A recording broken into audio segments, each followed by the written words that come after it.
Hello everyone, আসসালামু আলাইকুম। আপনারা সবাই কেমন আছেন? আলহামদুলিল্লাহ, আমিও ভালো আছি। শরীরটা কয়দিন থেকে খুবই খারাপ যাচ্ছে। তো আজকে আমরা আপনাদের সাথে সহজ একটা ডিমের রেসিপি শেয়ার করব। ডিম তো আমরা সবাই অনেকভাবেই খেয়ে থাকি, তো চলেন রেসিপিটা দেখে আসি। তো প্রথমে চুলায় কড়াইটা দিয়ে দিব। কড়াইটা গরম হলে এখানে তেল অ্যাড করে দিব। এটা হচ্ছে সয়াবিন তেল দিচ্ছি। তো আপনারা যারা যারা আমার ভিডিওটা দেখেন, ভালোবেসে আমার সাথে আছেন, অবশ্যই আমার ভিডিওটা একটা লাইক করে দিবেন। তো তারপরে একটু সামান্য পরিমাণ লবণ এবং হলুদ দিয়ে দিব, দিয়ে ডিমগুলো ছেড়ে দিব। আসলে লবণ আর হলুদটা দিলে কি হয়, কড়াইতে লেগে যায় না এবং ভাজতে খুব সুন্দর হয়। তারপরে এই যে ডিমগুলো ভেজে তুলে নিব। তো আপনারা যারা আমার ভিডিওটা দেখেন, লাইক করবেন, কমেন্ট করবেন এবং একটা পারলে শেয়ার করে দিবেন। আর সবসময় আমার সাথে থাকার জন্য ধন্যবাদ আপনাদেরকে।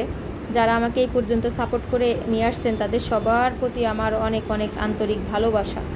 তো এখানে মশলা অ্যাড করে দিব। প্রথমে পেঁয়াজ বাটা দিতে হবে, বাটা দিয়ে দিলাম। তারপর মরিচ গুঁড়া, হলুদ গুঁড়া এবং লবণ অ্যাড করে দিলাম। তারপরে সামান্য পরিমাণ আদা বাটা এবং রসুন বাটা ও জিরা বাটা দিছি। আদাটা একবারে অল্প দিতে হবে। দিয়ে এই যে আলু দিয়ে মশলাটাকে ভালো মতো কষিয়ে নিব।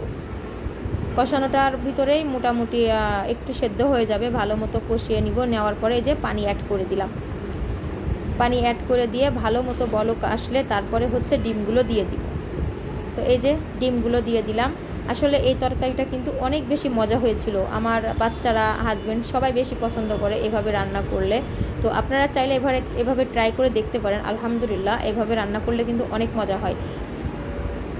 তো এই যে তরকারিটা প্রায় রান্না শেষের পর্যায়ে, নামানোর আগে সামান্য পরিমাণ ভাজা জিরার গুঁড়া দিয়ে দিব। ভাজা জিরার গুঁড়াটা দিলে কিন্তু তরকারি খেতে মজা হয় এবং ঘ্রাণটা অনেক ভালো আসে।